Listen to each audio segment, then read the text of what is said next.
The wind howled through the pine trees as the last traces of twilight faded behind the mountains. Alone in his remote Alaskan cabin, Daniel Hartley sipped lukewarm coffee by the fireplace. The warmth didn't reach the hollowness inside him. Since retiring from wildlife conservation, solitude had become both his refuge and his burden. His wife, Anne, had passed 2 years ago. The kids rarely visited. Out here, it was just him and the forest. A sharp thud against the wooden porch jolted him.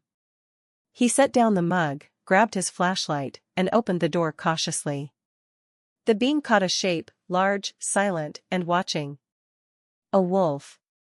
It was standing motionless, its fur coated in snow, eyes fixed on Daniel. Not growling. Not moving. Just staring. Daniel froze. In all his years in the wild, he'd never seen one behave like this. Wolves avoided humans. But this one was different. It wasn't afraid. It was, waiting? The wolf turned its head and took a few slow steps away from the cabin, then stopped. Looked back. Waited. What in the world, Daniel whispered. Against every instinct, he stepped onto the porch. The wolf didn't flee. Instead, it backed up again, inching toward the tree line, eyes still on him. Daniel pulled on his heavy coat and boots and grabbed his rifle, just in case. Then he followed. The wolf led him into the forest, never rushing, always looking back to ensure he was following. Through knee-deep snow, over ridges, under ancient spruce limbs, until after nearly 20 minutes, it paused at a hollow beneath a fallen tree. Daniel approached slowly. The wolf stepped aside. Beneath the trunk, half covered in snow and shivering violently, was a young boy. Daniel dropped to his knees. Oh my God! The boy looked no older than 6. His cheeks were frostbitten red, his lips blue. He was wrapped in a tattered coat, clutching a small stuffed bear to his chest. Barely conscious. Daniel didn't waste a second. He scooped the child into his arms. The boy whimpered, but didn't resist. He turned back toward the wolf. You brought me here, he murmured. The wolf held his gaze, then turned and vanished into the trees. Daniel raced back to the cabin, adrenaline pushing him through the snow. Once inside, he laid the boy by the fire, wrapped him in blankets, and made a frantic call to the ranger station. It would take time for help to arrive. For now, it was up to him.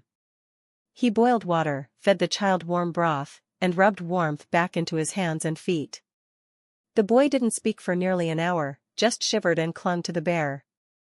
Eventually, he whispered, Luna.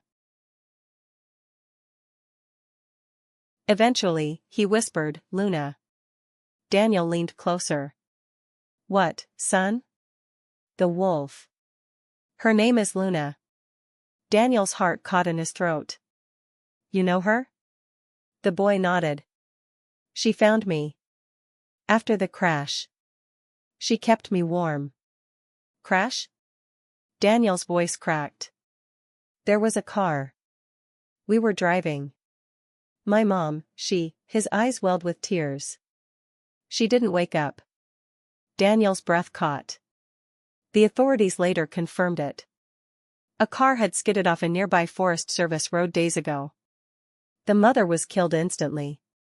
The child had wandered from the wreckage, lost in the woods. For 3 days. And somehow, he had survived. The ranger arrived later that night with a snowmobile. The boy was taken to the hospital. He would live. But the story didn't end there. 2 weeks later, Daniel visited the crash site with a ranger. They found the wolf's paw prints around the wreckage. Circling it. Leading away. Then again, near the tree where the boy had been found. Where Luna had made a den out of branches and leaves. The prints were everywhere. The boy had survived because the wolf had cared for him. Watched over him. Sought out help. And Daniel had seen something else in Luna's eyes that night on the porch. Not just intelligence. A plea. A trust. Weeks passed. The boy, whose name was Eli, recovered. Daniel visited him often. The two formed a quiet bond, both having lost so much, both healing in their own way. One spring morning, Eli was staying with Daniel at the cabin while his foster arrangements were being sorted. As they played near the edge of the forest, Eli stopped, eyes wide. "Luna." Daniel turned. There, at the edge of the trees, stood the wolf once more. She was watching them. Behind her, two tiny pups peeked out from the brush. Eli took a step forward, but Daniel gently held him back. "She came to show us," Eli whispered. "She's saying thank you." Daniel's eyes welled. "No, son," he said, voice breaking. "We should be the ones thanking her." The wolf held their gaze one last time, then turned and melted back into the forest, her pups bounding after her. But Daniel knew she'd never be far. And in the warmth of spring, with Eli's laughter echoing through the trees, something inside him, long frozen, began to thaw. He had lost so much. But the forest had given him something back. And it had come with a wolf,